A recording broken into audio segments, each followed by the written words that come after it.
الرحیم کے بعد اگلی سورہ ہے حجر. ایک لفظ ہے حجر، ہا کے اوپر زبر ہے، اس کا معنی پتھر ہے، اور یہ لفظ حجر ہے، ہا کے نیچے زیر ہے. حجر کا معنی پتھر کی چار دیواری. اگر زبر ہو تو اس کا معنی ہے پتھر، اور ہا کے نیچے زیر ہے، اس کا معنی ہے پتھر کی چار دیواری. یہ ایک علاقے کا نام ہے. یہ علاقہ مدینہ منورہ اور شام کے درمیان پڑتا ہے. کون سی قوم آباد تھی یہاں پہ؟ سورہ ہود میں ہم یہ پڑھ چکے ہیں کہ حجر کے علاقے میں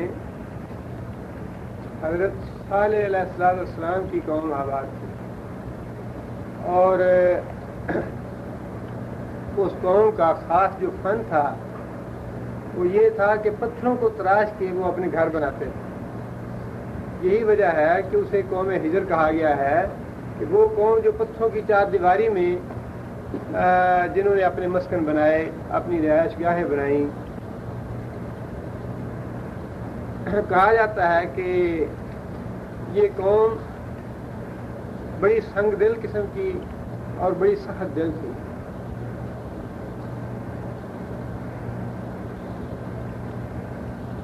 جنگ تبوک کے موقع پہ رسول اکرم صلی اللہ علیہ وسلم کا اس علاقے سے گزر ہوا تو نبی صلی اللہ علیہ وسلم نے صحابہ کرام کو یہاں سے جلدی جلدی گزرنے کی تاکید فرمائی کہ یہ عذاب کی جگہ ہے، یہاں سے جلدی جلدی گزر جائے. اس قوم پہ زلزلے اور چیخ کا عذاب نازل ہوا تھا. اس کی تفصیل جو ہے وہ اس سورہ میں آگے آ رہی ہے. حضرت صالح علیہ السلام کی قوم حجر کے علاقے میں رہنے والی، جو کہ مدینہ اور شام کے درمیان واقع ہے، اسی کے نام پہ سورہ کا نام ہے. پہلا لفظ ہے الف لام را. حروف مقطعات ہیں جن کا مفہوم یا جن کے معنی اللہ بہتر جانتے ہیں. تل کا آیات الکتاب. تل کا کیا ہے؟ تل کا اسم اشارہ ہے مؤنث کے لیے یا مذکر کے لیے؟ مؤنث کے لیے. مذکر کے لیے کیا ہے؟ ذالکا. مذکر کے لیے ذالکا، اور تسنیہ کے لیے ذالکا واحد کے لیے ہے اور دو کے لیے ذانے کا. جمع کے لیے اولئکا. تل کا جو ہے یہ مؤنث کے لیے واحد کا صیغہ ہے، اور تسنیہ کے لیے تانے کا. جمع کے لیے اولئکا. مؤنث ہو یا مذکر ہو دونوں کے لیے جمع کے لیے ایک ہی لفظ استعمال ہوگا اولئکا. تل کا یہ آیات. مؤنث کا صیغہ کس کے لیے استعمال ہوا ہے؟ آیات کے لیے. آیات جمع ہے آیت کا. تل کا آیات الکتاب. یہ آیتیں ہیں الکتاب کی. الکتاب سے مراد قرآن مجید. اور لوح محفوظ میں جو اللہ تعالیٰ کے ہاں موجود ہے، محفوظ ہے، اس کا نام بھی الکتاب ہے. الکتاب سے ضروری نہیں کہ قرآن مجید ہی مراد ہو، بلکہ لوح محفوظ میں جو تحریر اللہ تعالیٰ کے پاس لکھی ہوئی ہے وہ بھی الکتاب ہے. ان معنوں میں بھی قرآن مجید میں یہ لفظ استعمال ہوا ہے، لیکن یہاں پہ واضح طور پہ اشارہ ہے تل کا آیات الکتاب. لہذا یہاں پہ الکتاب سے مراد قرآن مجید ہی ہے. یہ آیتیں ہیں قرآن مجید کی. وقرآن مبین. اور پھر دوبارہ قرآن مجید کی ایک صفت کے ساتھ تذکرہ فرما دیا. مبین کا معنی کھولنے والا. اسم فاعل ہے مبین. مبین کیا ہے؟ اسم فاعل ہے. مبین کا معنی کھولنے والا، واضح کرنے والا احکامات کو. یہ وہ قرآن مجید ہے جس کی صفت یہ ہے کہ اس کے سارے احکامات بڑے واضح ہیں. قرآن مجید نے سارے احکامات کھول کھول کے بیان فرمائے ہیں.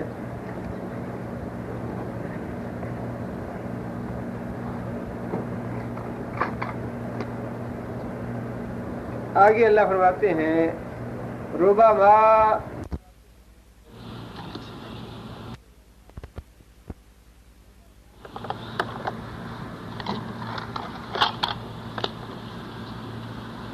آگے اللہ فرماتے ہیں ربما یود الذین کفروا. یہ یاد رہے کہ سورہ ہجر جو ہے مکی ہے، یعنی وہی جو کشمکش کا زمانہ تھا کفار میں اور مسلمانوں کے درمیان، اب وہ کشمکش جو ہے وہ اپنے پورے عروج پہ ہے، اور اس سورہ میں اس کا تأثر جو ہے وہ بڑا نمایاں ہے. اللہ تعالیٰ کی طرف سے ڈانٹ ڈپٹ اور نصیحتیں بھی، اور پھر جو گزری ہوئی ہلاک ہونے والی قومیں ہیں ان کے واقعات بھی اس سورہ میں بیان فرمائے گئے ہیں. ربما یہ کس کا مرکب ہے؟ ربما ربا ایک لفظ ہے ربا. یہ کیا ہے؟ ربا حرف جار ہے. حرف جار کی جو فہرست ہے با تا کاف لام مد مصطلح وغیرہ، اس میں ربا کا لفظ بھی آتا ہے. ربا حرف جار ہے اور ما کے ساتھ مل کے ربا ما بنا ہے. یہ تکثیر یعنی کثرت سے کسی بات کو بیان کرنا، کسی بات کو کثرت سے بیان کرنے کے لیے یہ لفظ استعمال ہوتا ہے. ربما بار بار ایسے ہوگا، یہ کثرت سے بات پیش آئے گی. کیا پیش آئے گی؟ یود الذین کفروا. یودو کیا ہے؟ یودو مضارع ہے. اس کا ماضی کیا ہے؟ بدہ. بدہ یودو. بدہ کا معنی چاہنا، پسند کرنا. عبد الودود. عبد الودود کا معنی پسند کرنے والے کا، محبت کرنے والے کا بندہ. ودود کا معنی محبت کرنے والا، چاہنے والا، چاہنے والے کا بندہ. یہ وہی لفظ ہے یودو، چاہے گا. الذین کفروا، وہ الذین کیا ہے؟ اسم موصول ہے. واحد کیا ہے اس کا؟ الذی. اللذان الذین. الذین کفروا، وہ لوگ جنہوں نے کفر کیا. یودو، وہ چاہیں گے. کیا چاہیں گے؟ لو کانوا مسلمین. لو یہاں پہ حسرت کے معنوں میں ہے. اے کاش، ہائے افسوس. کانوا مسلمین، وہ ہوتے مسلمان. کانوا مسلمین، وہ ہوتے مسلمان. یعنی پچھلی جو آیت ہے، سورہ ہے سورہ ابراہیم، اس سے متصل ہی یہ بھی نازل ہوئی. سورہ ابراہیم بھی مکی ہے اور سورہ ہجر بھی مکی سورہ ہے. ان دونوں کے مضامین کو یہ ملتے جلتے ہیں. سورہ ابراہیم کے واقعات اور سورہ ابراہیم کے مضامین جو ہیں ان کو بھی ذہن میں رکھیے. اور اس سے بالکل متصل ہی بات یہ اللہ تعالیٰ نے فرمائی کہ دنیا میں تو یہ لوگ سرکش ہیں، اللہ کے رسول کے نافرمان ہیں، لیکن ایک وقت ایسا آئے گا یود الذین کفروا لو کانوا مسلمین، یہ کافر لوگ بار بار چاہیں گے.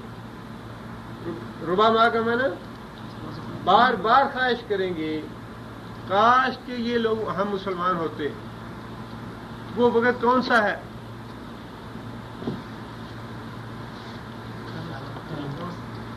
قیامت کا نہیں، بلکہ ویسے اس بارے میں مفسرین نے مختلف، چونکہ ایسی آیات جن میں تعین کے ساتھ واضح طور پہ اللہ تعالیٰ نے کوئی بات ارشاد نہ فرمائی ہو، اس میں مختلف آراء کی گنجائش ہوتی ہے. بعض مفسرین نے یہ لکھا ہے کہ چونکہ موت کے وقت ہی انسان کی آنکھوں سے پٹی اتر جاتی ہے، فرشتوں کو انسان دیکھ لیتا ہے، اپنا انجام انسان کو نظر آ جاتا ہے. جو بھی فرشتے جہنم کے یا جنت کے انسان کی روح قبض کرتے ہیں، وہ اپنے خاص انداز سے اس کی روح قبض کرتے ہیں، اور مرنے والے کو یہ پتہ چل جاتا ہے کہ میں اللہ تعالیٰ کے ہاں مہمان کے طور پہ جا رہا ہوں. یا اللہ تعالیٰ کے پاس مجرم کی حیثیت سے جا رہا ہوں. لہذا بہت سے مفسرین نے لکھا ہے کہ مرتے وقت ہی کافر جو ہے وہ یہ خواہش کرنی شروع کر دیتا ہے کہ کاش میں مسلمان ہوں. بعض نے یہ لکھا ہے کہ جب انسان جہنم کی آگ کو دیکھے گا اس وقت یہ بار بار خواہش کرے گا کہ کاش ہم لوگ دنیا میں مسلمان ہوتے، کاش ہم دنیا میں اسلام لے آتے. لیکن مسئلہ یہی ہے کہ یہ ایمان بالغیب کا معاملہ جو ہے یہی آزمائش کی بات ہے. ایمان بالغیب کون لاتا ہے کون نہیں لاتا. آج یہ بھی ہمارے ایک دوست کو دکھا رہے تھے مجھے کاغذ جس میں تارک صلاۃ کی عقوبت کے بارے میں خبر دی ہوئی ہے کہ جنازہ ہے اور اس کے اوپر ایک سانپ سا لکھا ہوا ہے. اب یہ واقعات ان سے انکار نہیں کیا جا سکتا.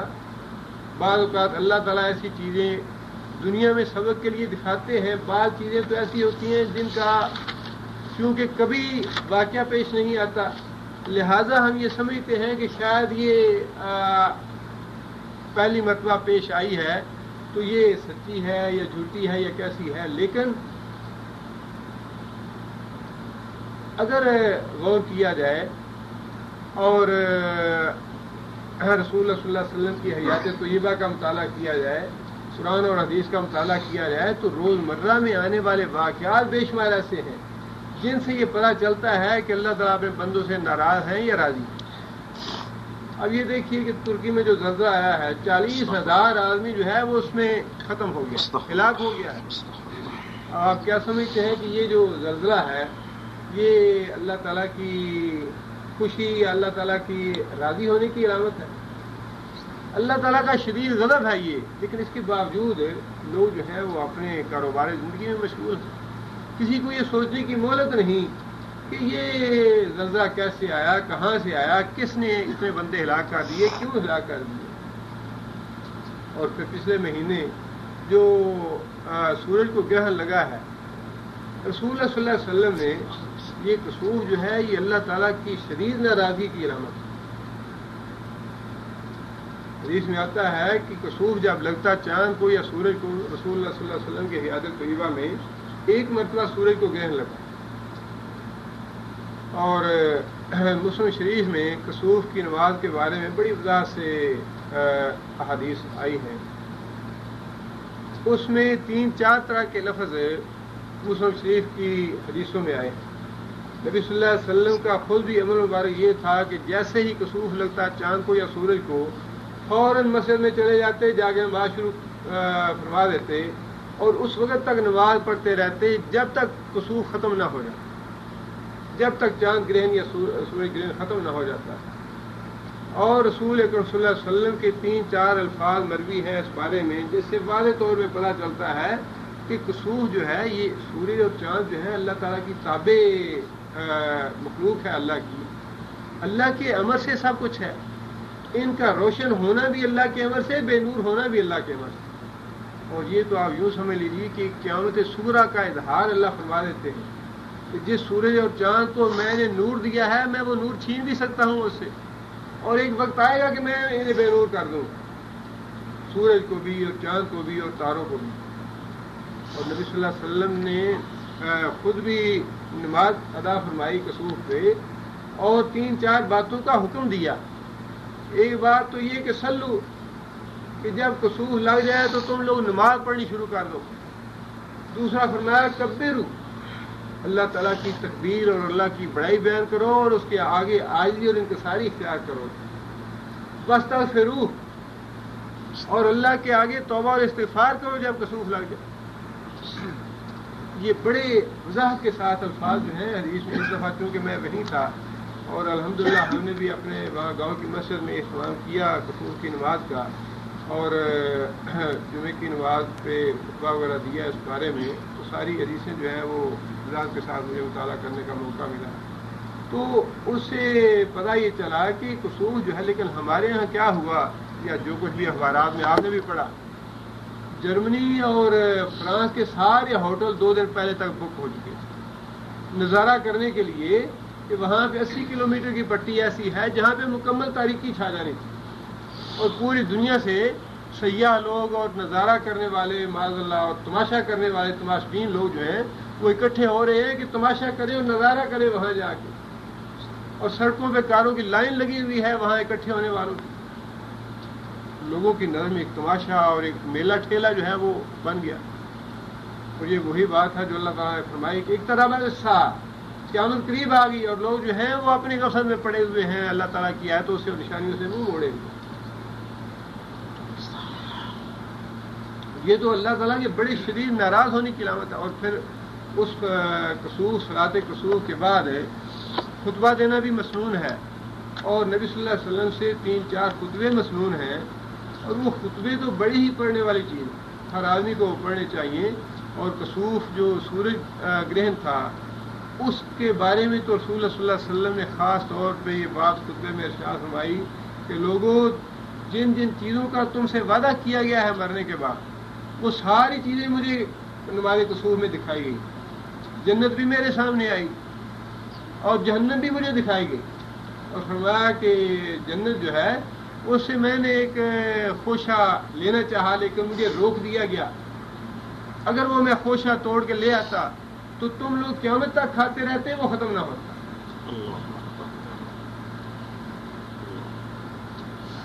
اور پھر فرمایا کہ میرے سامنے جہنم بھی لائی گئی، اور جہنم میں نبی صلی اللہ علیہ وسلم نے فرمایا کہ ایک تو میں نے عورتوں کی کثرت دیکھی کہ عورتیں جو ہیں وہ اپنے شوہروں کی نافرمانی کرتی ہیں.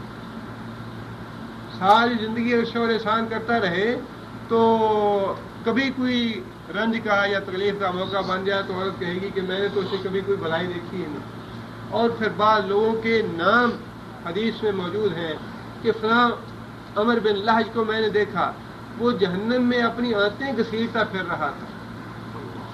اس سے آپ انداز لگائیے کہ صلاۃ کسوف جو ہے اس کے حوالے سے نبی صلی اللہ علیہ وسلم کو جہنم دکھائی گئی، اور کتنا ہی اللہ کے غضب اور غصے کا اظہار تھا، جس پہ رسول اللہ صلی اللہ علیہ وسلم نے لوگوں کو نصیحت فرمائی کہ لوگوں اس وقت نماز پڑھو، اللہ کی تسبیح کرو، اللہ کی تحمید کرو، اللہ کی تکبیر کرو اور استغفار کرو، اور ساتھ یہ بھی فرمایا کہ صدقہ کرو. ایسے موقع پہ صدقہ اللہ کے غضب کو ٹھنڈا کرنے والی چیز ہے.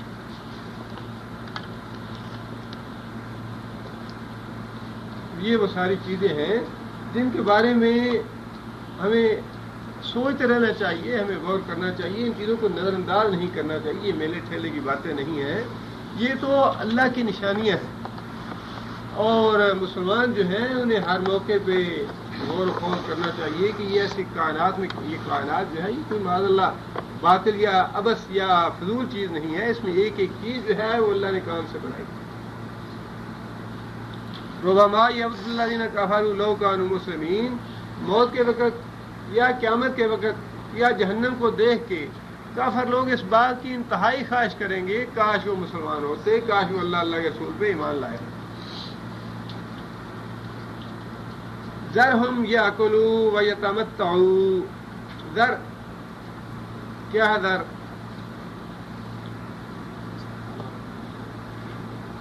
امر ہے. ذر کیا معنی؟ چھوڑنا. اس کا ماضی کیا ہے یا لفظ کیا ہے؟ یہ وادارا باؤ کے ساتھ. ایک وزر ہے ایک وزر ہے، یہ زال کے ساتھ ہے اور ایک زے کے ساتھ ہے. وزر کا معنی لا تازر وازرۃ وزر اخری، بوجھ. زا کے ساتھ جو ہے اس کا معنی ہے بوجھ.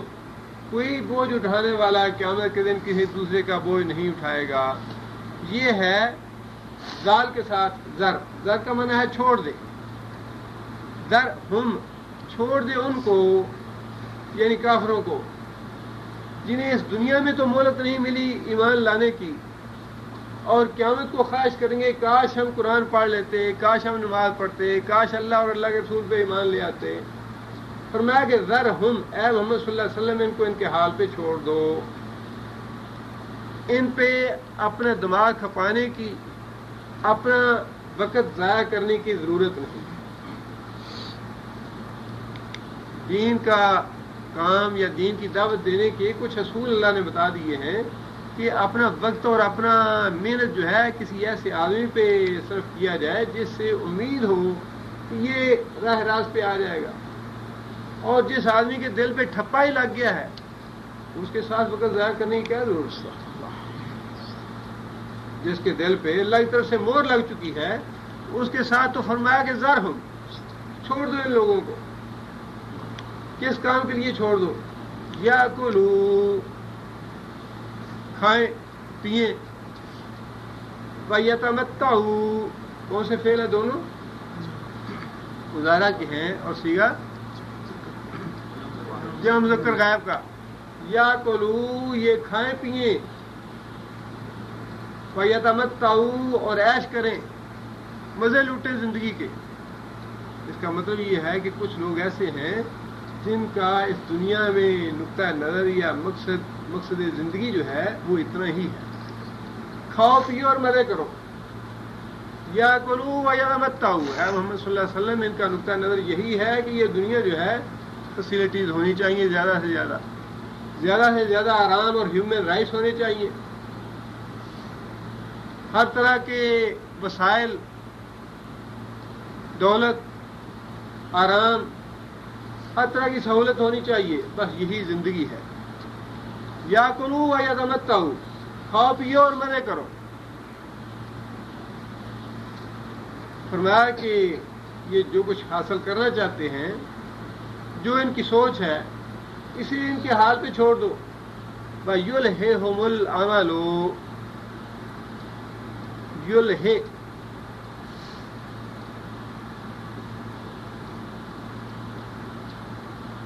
کیا ہے یلہے؟ سیغہ کون سا ہے؟ جی مضارع ہے، بعض مذکر غائب کا، اس کا ماضی کیا ہے؟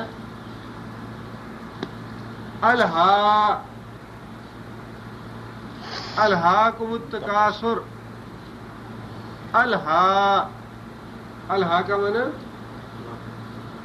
اس نے غافل کر دیا، اس نے مشغول کر دیا، اس نے مصروف کر دیا۔ الہا، یلہا وہ مصروف کرتی ہے، یلہا وہ غافل کرتی ہے، ہم ان کو، کن کو؟ کافروں کو۔ کون غافل کرتی ہے؟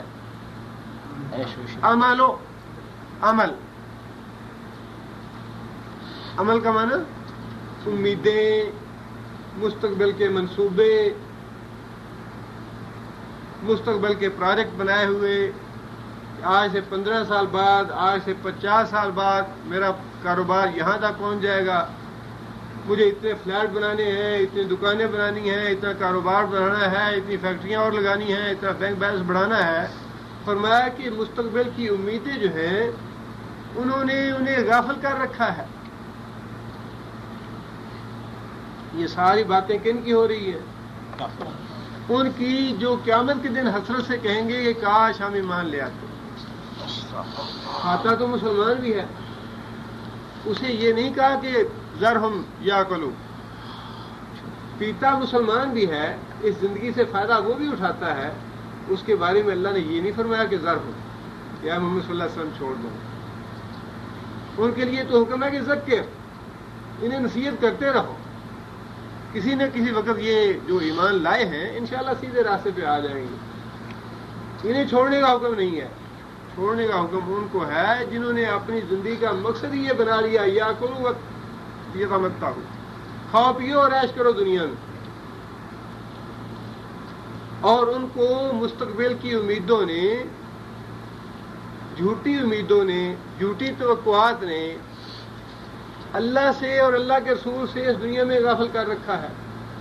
اس دنیا میں وہ ایمان سے غافل ہیں، قرآن سے غافل ہیں، نماز سے غافل ہیں، اللہ اور اللہ کے رسول کی اطاعت سے غافل ہیں، لیکن جو اللہ پہ ایمان لائے ہیں ان کا کھانا پینا جو ہے وہ تانا نہیں ہے، ان کا اسباب زندگی سے فائدہ اٹھانا یہ بری بات نہیں ہے۔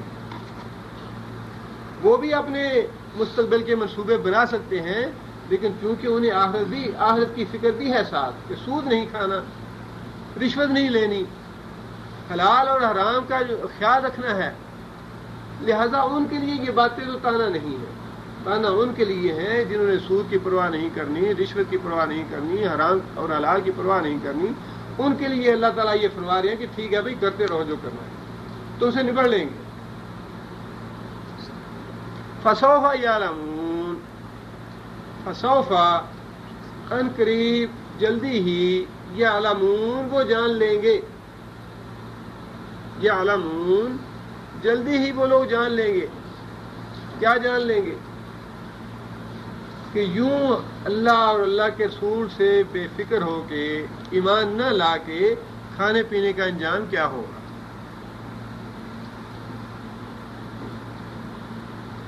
دیکھیں نا، یہ تو ایک اللہ تعالیٰ کی ویسے تقسیم بھی ہے اور اللہ تعالیٰ کا اپنا ایک نظام ہے.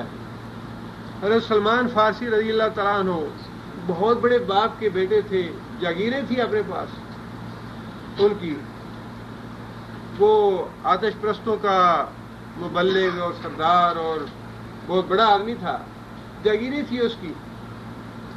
لیکن اللہ تعالیٰ نے اونچا مقام دینا تھا. غلامی میں بکتے بکاتے کہیں سے کہیں ہوتے ہوئے شاید اتنا سفر نبی صلی اللہ علیہ وسلم کی رفاقت کی خاطر، اللہ کے رسول پہ ایمان لانے کی خاطر اتنا سفر شاید اور کسی صحابی نے نہیں کیا. ایران سے چلے بکتے بکاتے، کبھی شام جاتے ہیں، کبھی فلسطین جاتے ہیں، کبھی مصر جاتے ہیں. افسر سے پوچھا بھائی وہ کھجوروں والا شہر کہاں پہ ہے، جہاں پہ اللہ کے رسول کے آنے کی خبر دی گئی ہے کتابوں میں. اور بکتے بکاتے وہاں پہنچ گئے اور وہاں بھی کھجوروں والوں کے پاس ملازم ہو گیا آ کے.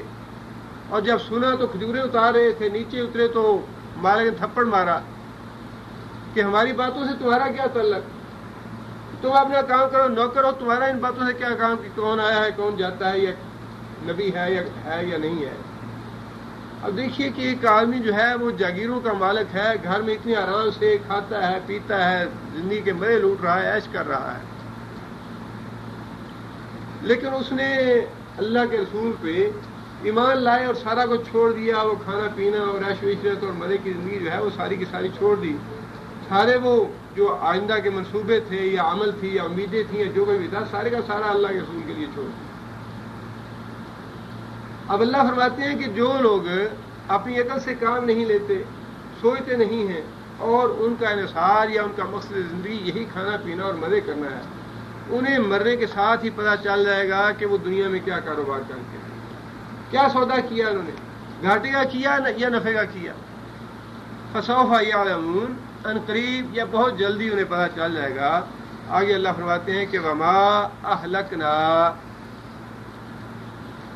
یہاں پہ ماں کون سا ہے؟ نافیہ ہے. وما اہلکنا، اہلکنا کون سا فعل ہے؟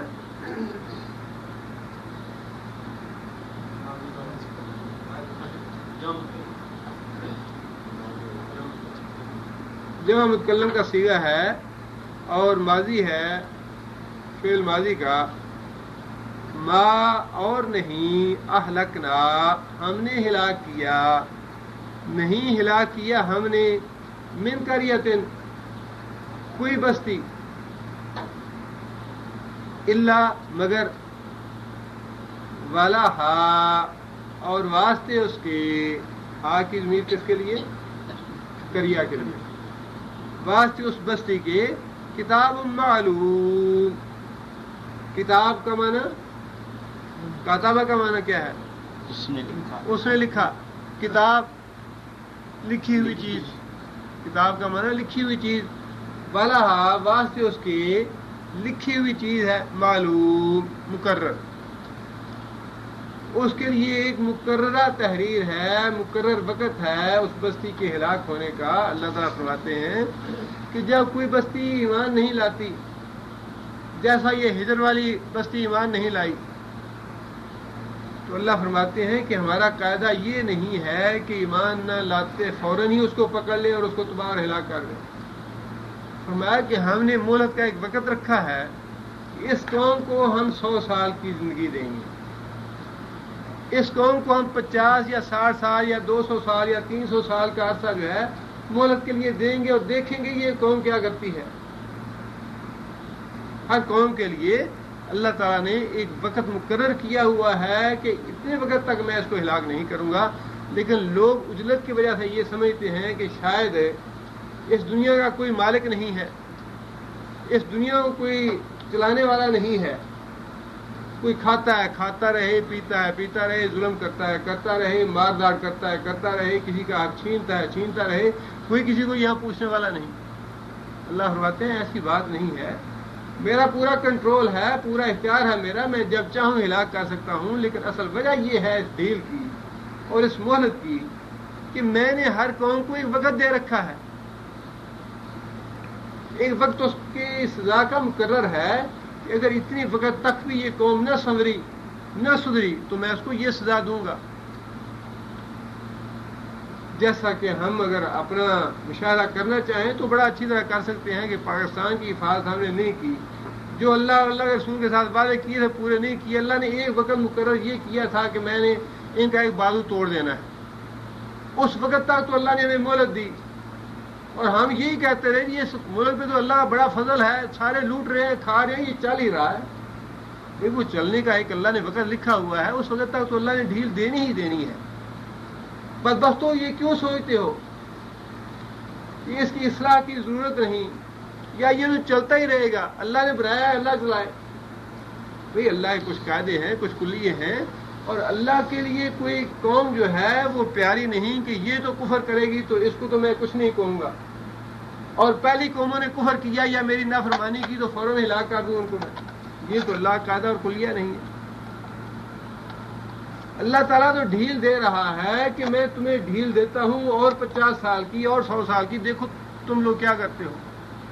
یہ مت سوچو کہ اللہ کا بڑا فضل ہے جی اللہ خود ہی چلاتا رہے، ہم بے ایمانی کرتے رہے، ہم نہ نمازیں پڑھیں، نہ روزہ رکھیں، نہ ایمانداری سے کام کریں، نہ سود ختم کریں، نہ رشوت ختم کریں، ہم ساری قباحتیں، سارے جرائم، سارے گناہ کرتے رہیں، اور اللہ ہم کا فضل کرتا رہے کہ پاکستان چلتا رہے. کیسی حماقت اور بیوقوفی کی بات. اللہ نے فرما دیا کہ میں ڈھیل اور مہلت دیتا ہوں. اس مہلت کو یہ نہ سمجھو کہ ہم پہ کوئی حاکم نہیں یا ہم پہ ہمیں کوئی چیک کرنے والا نہیں ہے.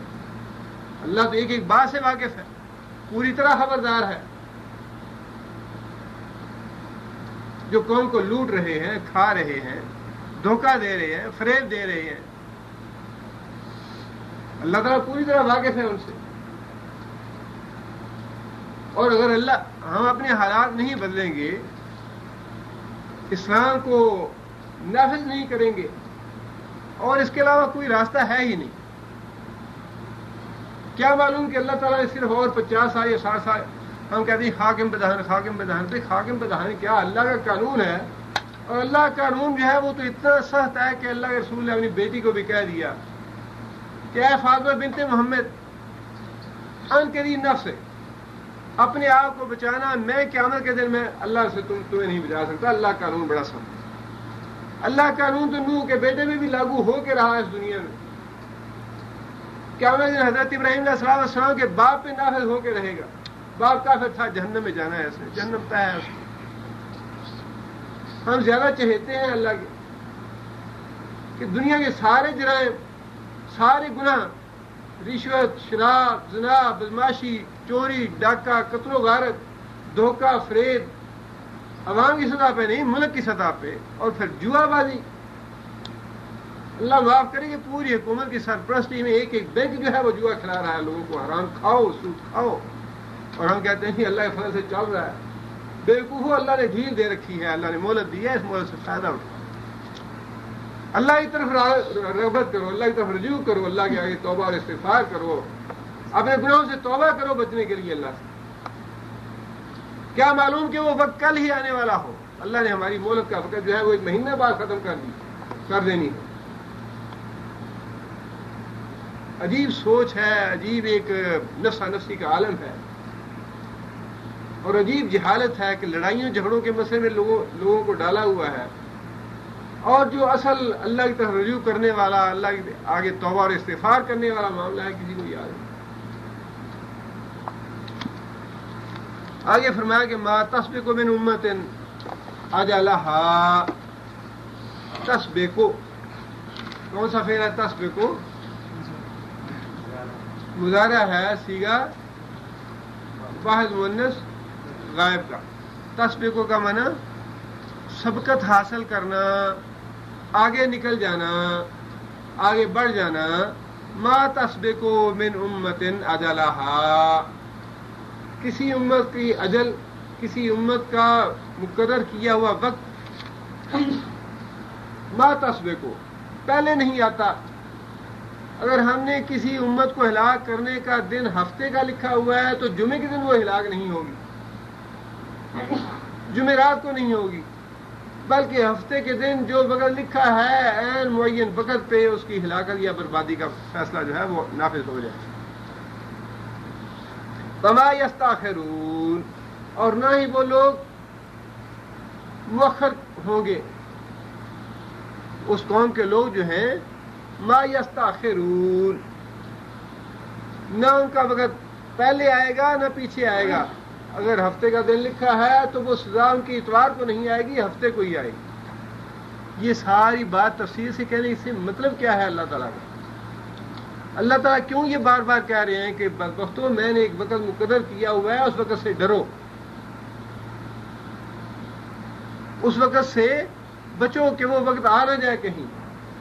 جو میں نے مہلت دی ہے اس مہلت سے فائدہ اٹھاؤ، توبہ اور استغفار کرو اللہ سے. اور پھر یہ نشانیاں جو اللہ تعالیٰ دکھاتے ہیں، زلزلے آتے ہیں، طوفان آتے ہیں، بارش آتی ہے، باد و بارہ آتے ہیں، زلزلے آتے ہیں یا کسوف لگتا ہے، یہ اللہ تعالیٰ لوگوں کو اپنی طرف توجہ دلانا چاہتے ہیں. اللہ چاہتے ہیں کہ میرے بندے میرے حضور رجوع کریں ان چیزوں کی وجہ سے.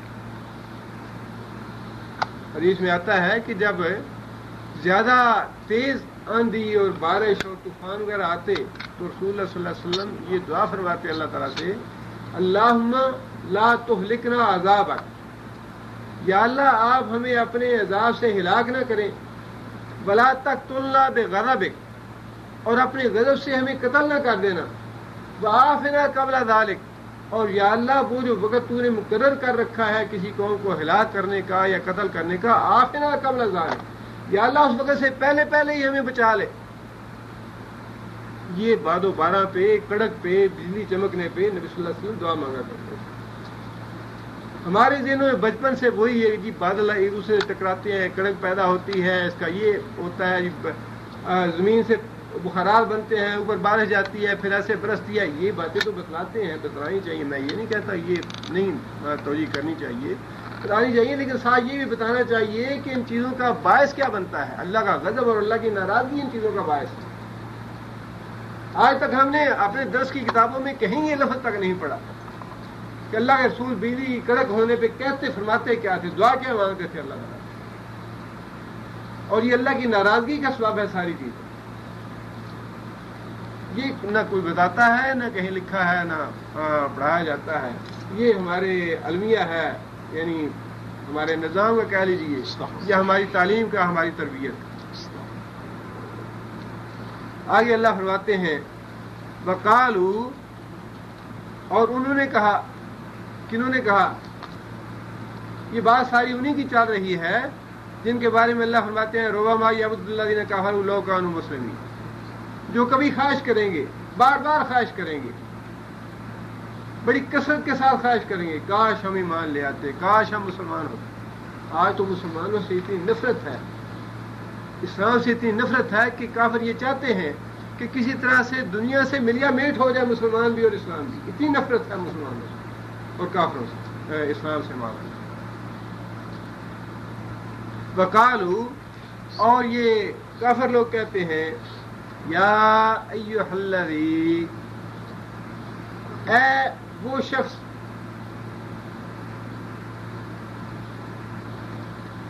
یا ایھا الذی، یا ایو، یا بھی حرف ندا ہے، یا ایھا بھی حرف ندا ہے. یا ایھا کہاں آتا ہے؟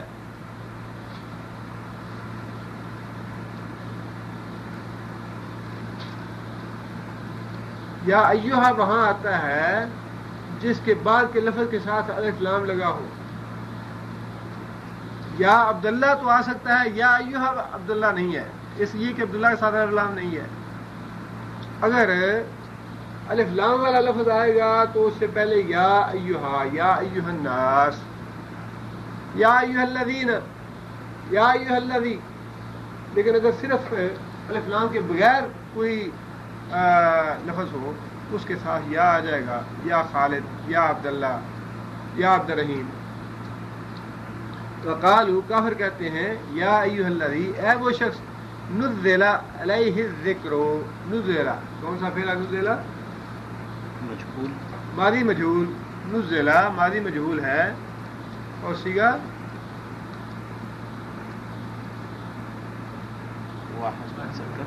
واحد مذکر غائب. نزل نازل کیا گیا، اے وہ شخص جس پہ نازل کیا گیا، علیہ الذکر اوپر اس کے ذکر. انکا لمجنون، انکا بے شک تو لمجنون دیوانہ ہے، پاگل ہے، دماغ چل گیا ہے تیرا. مراد کون ہے ایسے؟ حضرت محمد صلی اللہ علیہ وسلم. یعنی یہ ان کے کفر اور انکار کا اللہ تعالیٰ ذکر فرما رہے ہیں کہ وہ لوگ جو کافر ہیں وہ نبی صلی اللہ علیہ وسلم کو استہزاء کے طور پہ، ٹھٹھے کے طور پہ، مزاق کے طور پہ یہ کہتے ہیں یا ایھا الذی، ارے بھائی نزل علیہ الذکر، جس پہ ذکر نازل کیا گیا. یہ اس لیے نہیں کہتے تھے کہ ان کو واقعی یقین تھا کہ ان پہ ذکر نازل ہوا، بلکہ یہ بھی تمسخر اور مذاق کے طور پہ کہ تو یہ دعویٰ کرتا ہے کہ مجھ پہ ذکر نازل ہوتا ہے. لہذا نبی صلی اللہ علیہ وسلم کے دعوے کا تمسخر اور مذاق کے طور پہ ذکر کرتے کہ بھائی جو کہتا ہے مجھ پہ وحی آتی ہے، مجھ پہ قرآن نازل ہوتا ہے، مجھ پہ فرشتہ آتا ہے. انکا لمجنون، بھائی تمہاری تو باتیں ہی عقل مند لوگوں والی نہیں ہے، تم تو پاگل ہو، دیوانے ہو جو ایسی بات کہتے ہو کہ آسمانوں سے مجھ پہ فرشتہ آتا ہے، وحی لاتا ہے، یہ کہتا ہے، وہ کہتا ہے، اللہ کا پیغام دیتا ہے، میں رسول ہوں اللہ کا. انکا لمجنون، تم سے تو زیادہ عقل مند اور سیانے ہم ہیں.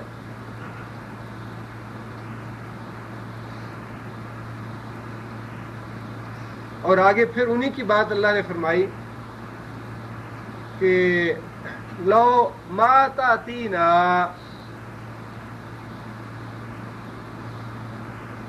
لو اگر، ما تاتینا یہاں پہ ما کون سا ہے؟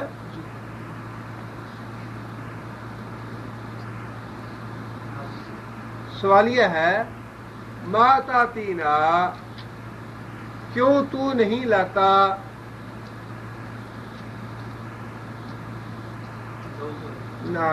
نافیہ ہے. لو ما تاتینا، تو نہیں لاتا. تاتی کون سا فعل ہے؟ تاتی مضارع کا ہے، واحد مذکر حاضر کا صیغہ ہے. تاتی تو لاتا، نا جمع متکلم کی ضمیر ہے. تو کیوں نہیں لاتا؟ بالملائکۃ، فرشتے. ان کنتا من الصادقین، ان اگر کنتا تو ہے، من الصادقین سچے لوگوں سے. یعنی اگر تو واقعی سچا ہے کہ فرشتہ تمہارے اوپر آتا ہے ذکر لے کے، وحی لے کے، تو ان کا کہنا یہ تھا کہ وہ فرشتے تو ہمیں کیوں نہیں دکھاتا جو فرشتہ تمہارے اوپر آتا ہے ذکر لے کے، وحی لے کے، قرآن لے کے. لو ما تاتینا بالملائکہ، وہ فرشتے تو ہمیں کیوں نہیں دکھاتا، ہمارے پاس کیوں نہیں لے آتا؟ وہ فرشتے آ کے ہمیں کہیں کہ بھائی ہم اللہ کی طرف سے آئے ہیں، یہ محمد بن عبداللہ جو ہے یہ اللہ کا رسول ہے، اس پہ ایمان لے آؤ. ان کنتا من الصادقین، اگر تو واقعی اس دعوے میں سچا ہے کہ کوئی فرشتہ آتا ہے تو تیرے پاس، تو وہ فرشتہ ہمیں بھی دکھا دے. اللہ تعالیٰ نے بڑا اچھا جواب دیا اس کا. ان کا تو تمسخر اور استہزاء اور مزاق تھا، اور یہ ساری باتیں ایمان لانے کے لیے نہیں کہتے تھے کہ اگر پھر واقعی انہوں نے فرشتہ دیکھ لیا تو وہ ایمان لے آئیں گے، بلکہ یہ تو بعد محمد صلی اللہ علیہ وسلم کی مخالفت، محمد صلی اللہ علیہ وسلم پہ اعتراضات کرنے کے لیے اور محمد صلی اللہ علیہ وسلم کا مذاق اور ٹھٹھا اڑانے کے لیے یہ باتیں کرتے تھے. اللہ تعالیٰ نے اس کا بڑا سنجیدہ جواب دیا. اللہ تعالیٰ فرماتے ہیں ما ننزل الملائکۃ، ما یہاں پہ نافیہ ہے، ننزلو کون سا فعل ہے؟ ننزلو مضارع ہے، جمع متکلم کا صیغہ ہے. ما ننزلو ہم نازل نہیں کرتے، ما ننزلو ہم نازل نہیں کرتے الملائکۃ فرشتوں کو الا مگر بالحق ساتھ حق کے ساتھ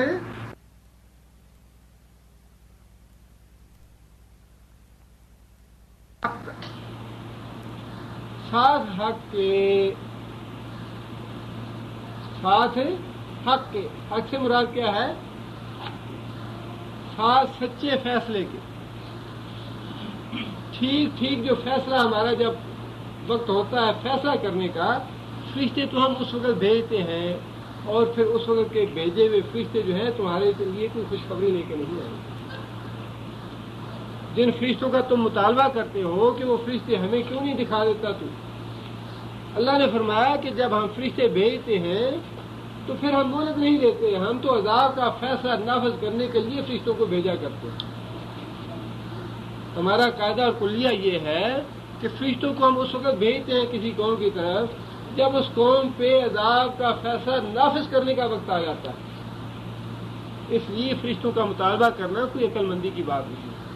فرشتوں کا مطالبہ نہ کرو، فرشتوں کا مطالبہ کرو گے تو پچھتاؤ گے. وہ تو عذاب کا وقت ہے جب ہمارے فرشتے آ جاتے ہیں. وما کانوا اور نہیں تھے اذن منذرین، اذن اس وقت منذر کیا ہے جی؟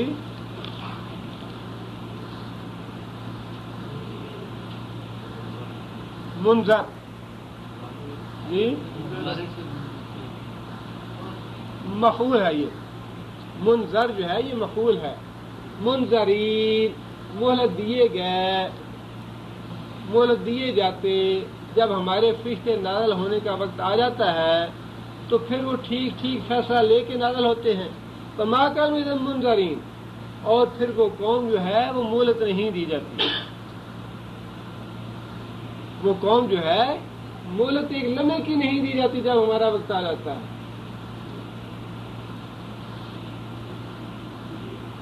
آگے پھر کیونکہ ذکر کا مذاق اڑایا کافروں نے.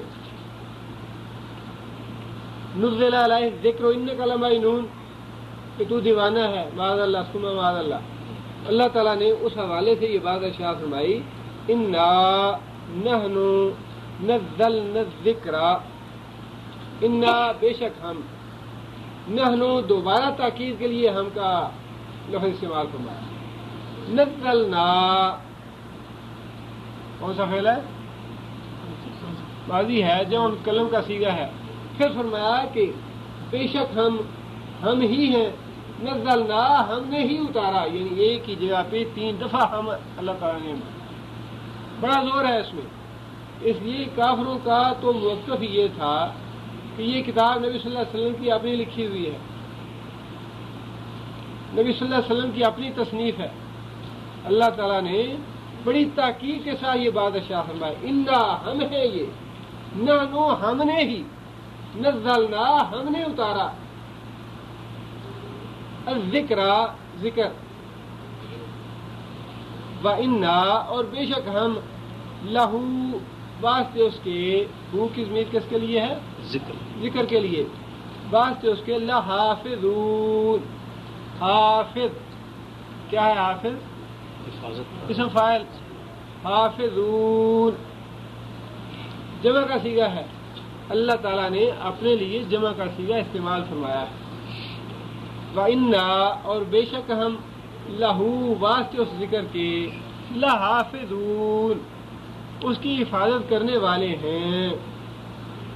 اللہ تعالیٰ کے لیے دونوں صیغے استعمال ہو سکتے ہیں، اللہ فرماتا ہے اور اللہ فرماتے ہیں.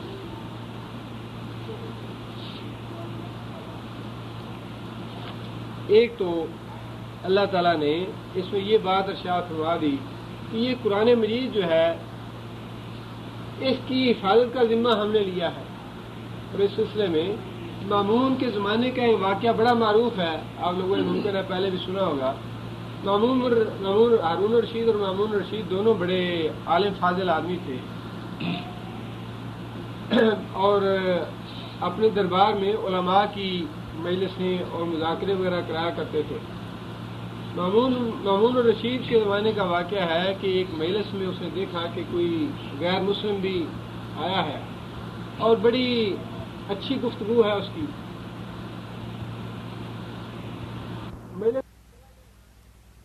چلا گیا وہاں سے. ایک سال کے بعد دوبارہ مامون رشید نے اسی آدمی کو اپنی مجلس میں دیکھا. تو اس نے گفتگو ایسی کی جس سے مامون رشید کو یہ محسوس ہوا کہ یہ آدمی تو مسلمان ہو گیا. مجلس ختم ہوئی, اس نے اس آدمی کو واپس بلایا اپنے پاس, کہنے لگا کہ بھائی آج کی تمہاری باتوں سے مجھے یہ لگا ہے کہ تم مسلمان ہو. وہ کہنے لگا جی ہاں میں نے اسلام قبول کر لیا. بادشاہ کہنے لگا کہ بھئی کیسے تم نے اسلام قبول کیا, تم نے تو مجھے یہ کہا تھا کہ میں اسلام قبول نہیں کرنا چاہتا. وہ کہنے لگا یہ بات یہ ہے کہ میں خطاط ہوں, خطاطی میرا پیشہ ہے. عربی لکھ کے یا اپنی زبان کی کتابیں لکھ کے تو میں فروخت کرتا ہوں, یہ میرا ذریعہ معاش ہے. قرآن مجید کے بارے میں مسلمانوں کا یہ کہنا تھا کہ اس میں کوئی تحریف یا تبدیلی نہیں کر سکتا, اللہ نے اس کی حفاظت کا ذمہ لیا ہے. میں نے تجربے کے طور پہ اپنے ہاتھ سے 3 تورات لکھی, 3 عدد تورات لکھی, اور یہودیوں کے جو علماء تھے, بڑے معتبر علماء میرے علم میں, جا کے وہ 3 تورات کے نسخے میں نے ان کے ہاتھوں بھیج دیے. وہ آدمی کہنے لگا کہ بادشاہ سلامت آج 1 سال ہو گیا ہے کہ ان نسخوں میں سے کوئی بھی میرے پاس واپس نہیں آیا, حالانکہ وہ علماء تھے اور میں نے اپنے ہاتھ سے تورات کے نسخوں میں کئی جگہ پہ تبدیلی کی. کئی جگہ پہ میں نے تجربہ کرنے کے لیے لفظ ادل بدل کر دیے تھے. اس کے بعد پھر انجیل بھی میں نے 3 نسخے لکھے اپنے ہاتھ سے, اور ان 3 نسخوں میں بھی میں نے کئی جگہ پہ تبدیلی کی. اور جو عیسائیوں کے عالم تھے, 3 بڑے عالم اس وقت کے, ان کے ہاتھوں جا کے میں نے وہ نسخے فروخت کیے, اور 1 سال ہو گیا آج تک وہ بھی واپس نہیں آئے.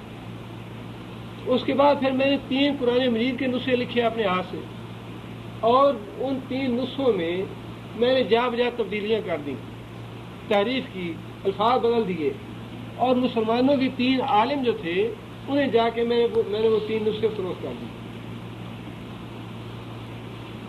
وہ کہنے لگا بادشاہ سلامت 1 مہینے کے بعد وہ 3 نسخے میرے پاس واپس آ گئے کہ بھئی یہ قرآن ہمیں نہیں چاہیے, یہ قرآن صحیح نہیں ہے.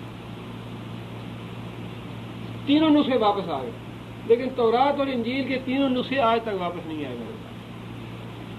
تو کہنے لگا بادشاہ صاحب اس سے مجھے یہ پتہ چل گیا یہ واقعی اللہ کی کتاب ہے, اور اللہ نے اس کی حفاظت کا ذمہ لیا ہے, اور اللہ پھر واقعی سے قیامت تک اس کی حفاظت کرے گا, لہذا میں مسلمان ہوں. ایک تو اللہ تعالیٰ نے انشاءاللہ قیامت تک اس کی کوئی نہ تعریف کر سکتا ہے, کوئی اس کی زیر زبر میں تبدیلی نہیں کر سکتا. بڑے لوگوں نے یہ حماقت کرنے کی کوشش کی, لیکن آج تک نہ کوئی کامیاب ہوا ہے نہ قیامت تک ہوا. یہ ایک بہت بڑا معجزہ ہے قرآن مجید کا کہ اس میں ایک معمولی سی زبر زیر کی تبدیلی جو ہے قیامت تک انشاءاللہ نہیں ہو سکتی, اور یہ معجزہ ہے. دوسری بات یہ ہے کہ اللہ تعالیٰ نے یہ جو ارشاد فرمایا کہ نحن نزلنا الذکر, ذکر کا لفظ اللہ نے فرمایا, قرآن کا لفظ استعمال نہیں ہوا.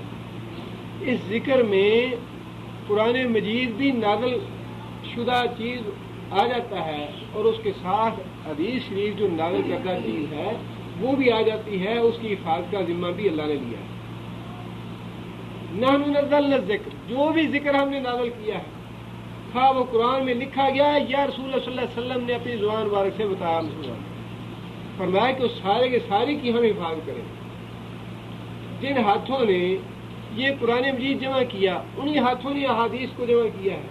یہ الگ بات ہے کہ اب ہمارے کم علمی کی وجہ سے دشمن جو ہیں وہ اس بات سے فائدہ اٹھاتے ہیں, یہ حدیث تو 100 سال بعد لکھی گئی, حالانکہ یہ بالکل سراسر غلط بات. جس طرح قرآن مجید صحابہ کرام نے نبی صلی اللہ علیہ وسلم کے زمانے میں لکھ دیا تھا، اس کی تدوین بعد میں ہوئی حضرت عثمان رضی اللہ تعالیٰ کے زمانے میں، اسی طرح احادیث کا ذخیرہ نبی صلی اللہ علیہ وسلم کی حیات طیبہ میں لکھا جا چکا تھا، مدون وہ بھی بعد میں ہوا ہے۔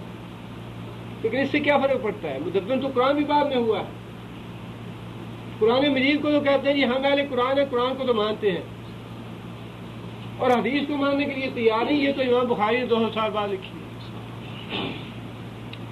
اللہ نے ذمہ دونوں چیزوں کا لیا ہے، نحن نزلنا الذکر کہ جو بھی میں نے نازل کیا ہے نصیحت، ذکر کا معنی تو نصیحت، یاد دہانی ہے، اور وہ قرآن بھی ہے حدیث بھی ہے، دونوں اس میں شامل ہیں، اور دونوں کی حفاظت کا ذمہ اللہ تعالیٰ نے لیا ہے۔ ذخیرہ حدیث الحمدللہ آج ہمارے ہاتھوں میں اس طرح محفوظ ہے جس طرح قرآن مجید، اور محدثین نے آج اتنا کام کر دیا ہے اس پہ کہ ضعیف اور موضوع یا صحیح حدیثیں جو ہیں ان کو نکھیر کے الگ الگ کر دیا، اس میں کوئی شک و شبے والی بات باقی موجود ہی نہیں رہی۔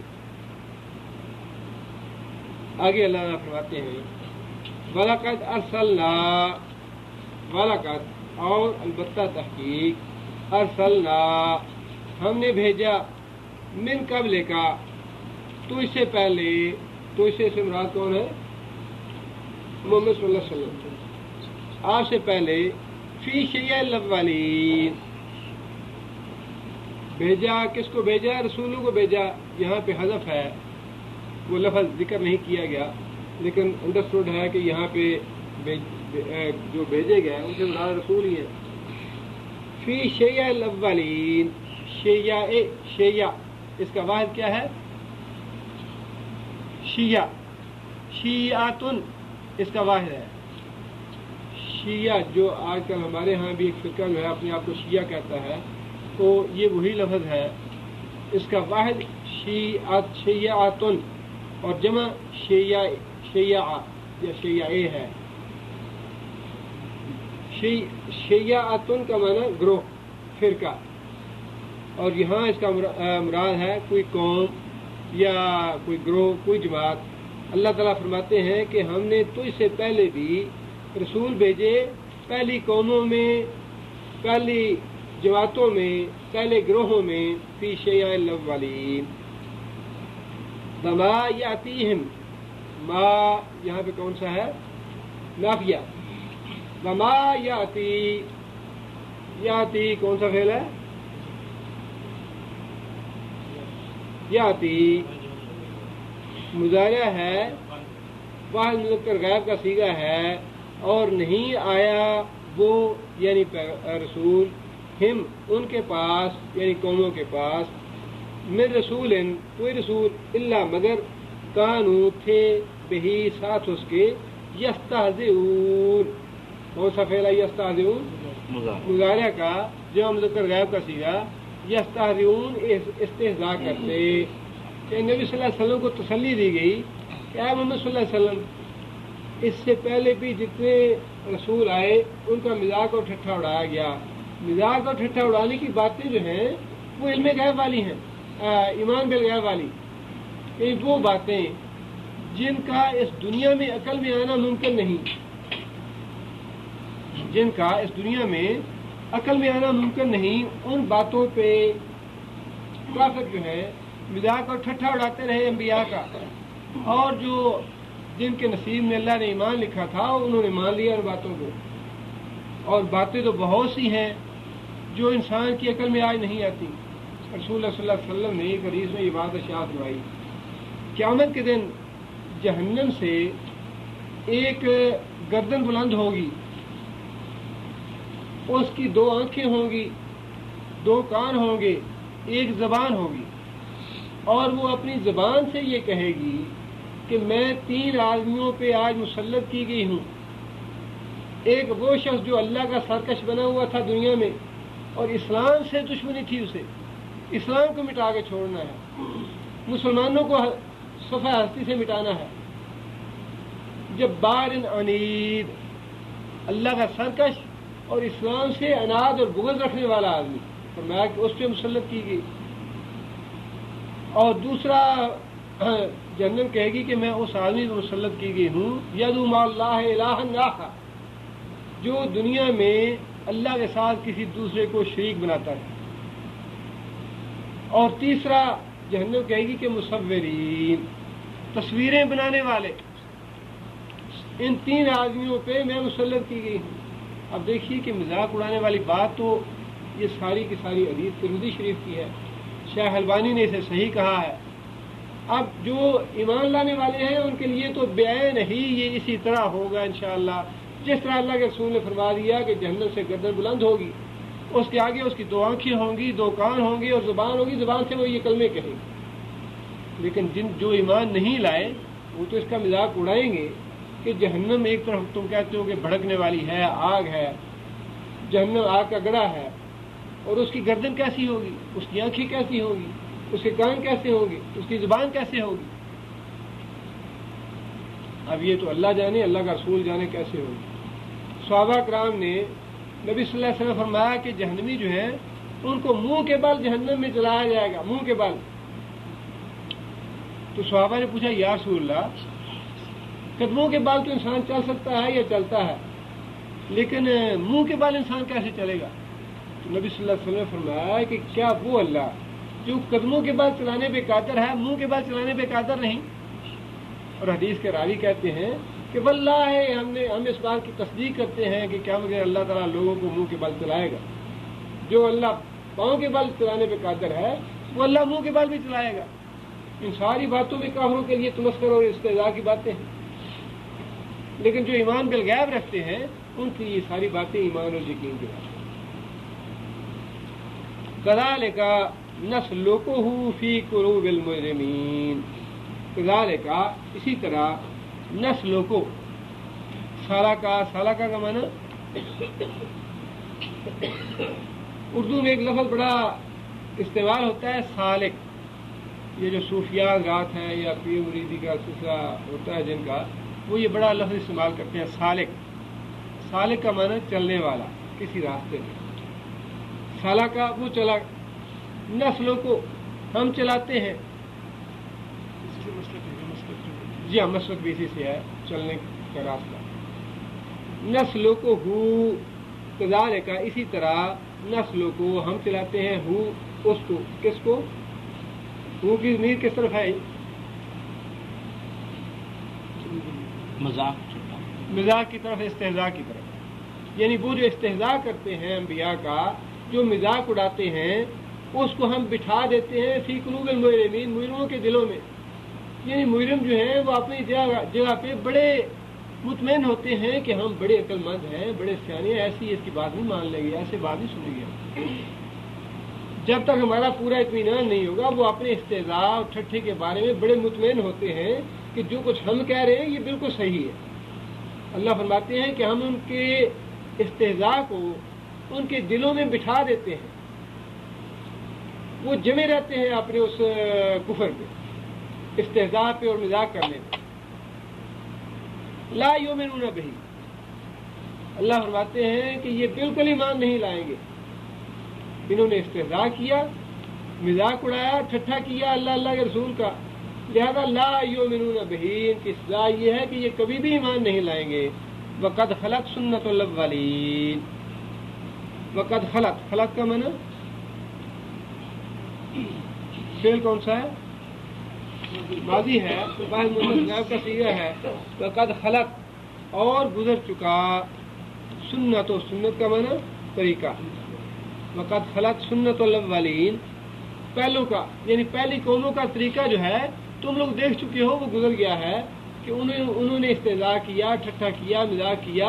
اللہ نے انہیں ایمان کی توفیق نہیں دی، اللہ نے ایمان کی توفیق چھین لی ان سے. دین کا استہزاء کرنا، دین کا مذاق اڑانا، نبی صلی اللہ علیہ وسلم کی کسی سنت کا مذاق اڑانا، نبی صلی اللہ علیہ وسلم کی کسی بات کا مذاق اڑانا، اس کی بڑی سخت سزا ہے اللہ کی. اللہ فرماتے ہیں کہ میں اس سے ایمان چھین لیتا ہوں، اور ایمان کا موت سے پہلے محفوظ رہنا یہ بڑی بات ہے. ایک تابعی تھے، ان کے بارے میں حضرت ابو سفیان ثوری کے بارے میں ایک دوسرے ان کے ساتھی کہتے ہیں کہ ایک دفعہ انہوں نے میرے ساتھ رات بسر کی، تو میں نے دیکھا رات کو وہ اٹھے اور بڑا شدید رونا شروع کر دیا انہوں نے. میں نے ان سے پوچھا کہ ابو سفیان کیا بات ہے، کیوں روتے ہو؟ کیا اپنے گناہوں کی وجہ سے روتے ہو؟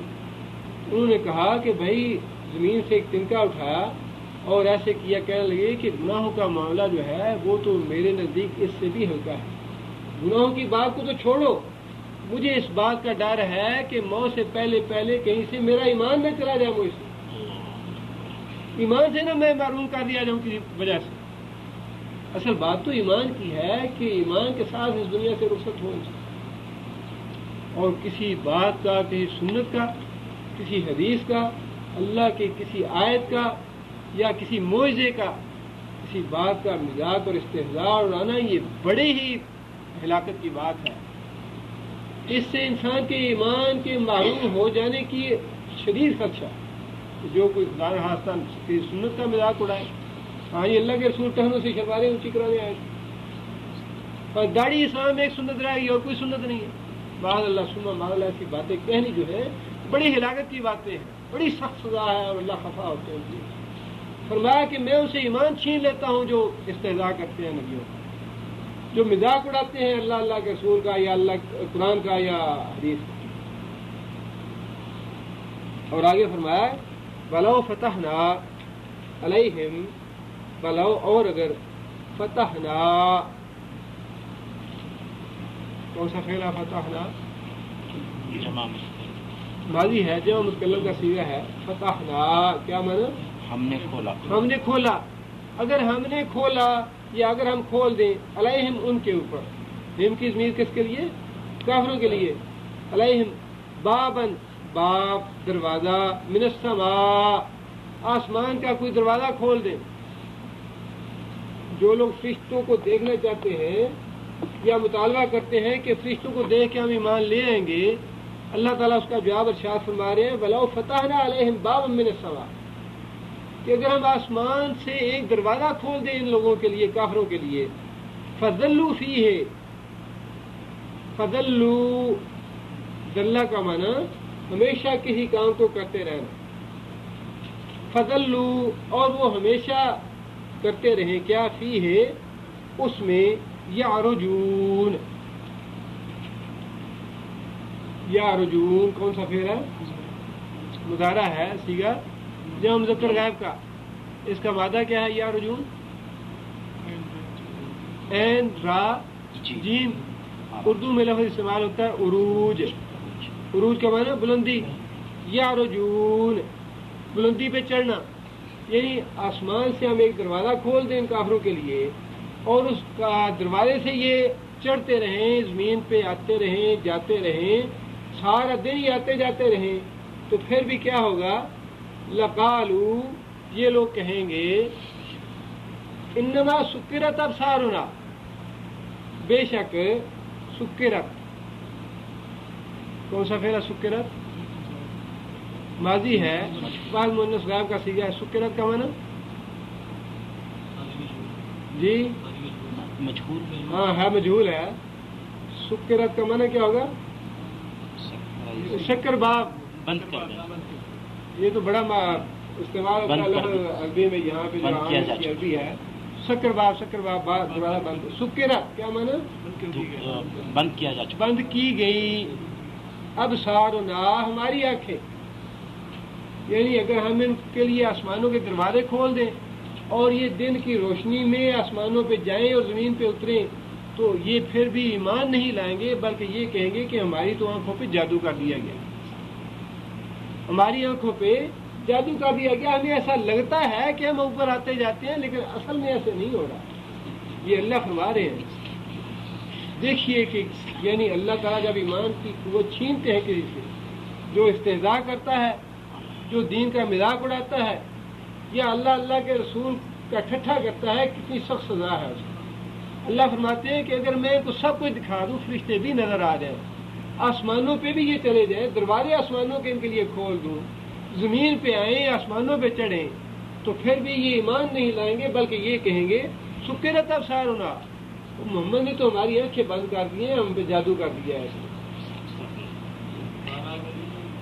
جی جی نہیں، سکرت ابصارنا بند کر دی گئی آنکھیں ہماری، بل نحن قوم مسحورون، بلکہ ہم لوگ مسحور، مسحور کیا ہے؟ جادو، مفعول ہے، جادو کیا گیا، مسحورون جادو کیے گئے، بلکہ ہم پہ تو جادو کیا گیا ہے۔